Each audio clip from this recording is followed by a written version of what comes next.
తిరుమలలో భక్తులకు సరిపడా వసతులు కల్పించడం ఎప్పటికప్పుడు సవాల్గానే ఉంటోంది. కొండ మీదకొచ్చే వేలాది మందికి వసతి కల్పించడం కత్తిమీద సాము వంటిదే. ప్రతిరోజు కొండపైకి దాదాపు 1,00,000 మందికి పైగా ఉంటారు.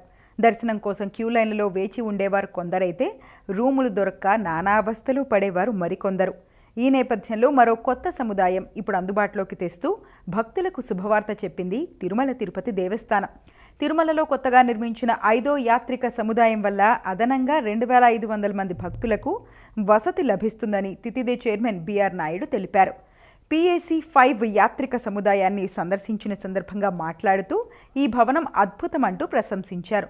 తిరుమలలో ప్రస్తుతం 45,000 మందికే వసతి ఉందన్నారు. బ్రహ్మోత్సవాల సమయంలో ముఖ్యమంత్రి చంద్రబాబు ప్రారంభిస్తారని తెలిపారు.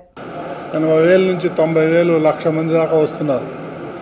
కానీ ఇక్కడ ఉన్నటువంటి వసతి ఏదైతే ఉందో 45 నుంచి 50,000 మంది వరకు మాత్రం మనం అకామిడేట్ చేయగలుగుతున్నాం. సో ఇదేదైతే ఉందో 2,500 మంది ఫ్రీగా ఇక్కడ వాళ్ళ యొక్క వసతి కల్పించింది వాళ్ళకి.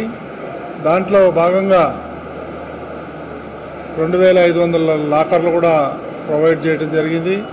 వాళ్ళకి బాత్రూమ్స్ కానీ లేకపోతే స్నానాలు చేయటం కానీ ఇవన్నీ ఫ్రెష్ అప్ అవటానికి కూడా మంచి ఏర్పాట్లు చేయడం జరిగింది.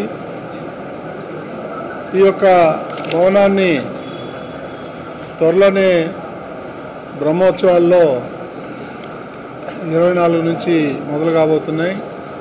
అప్పుడు ముఖ్యమంత్రి గారు రాబోతున్నారు.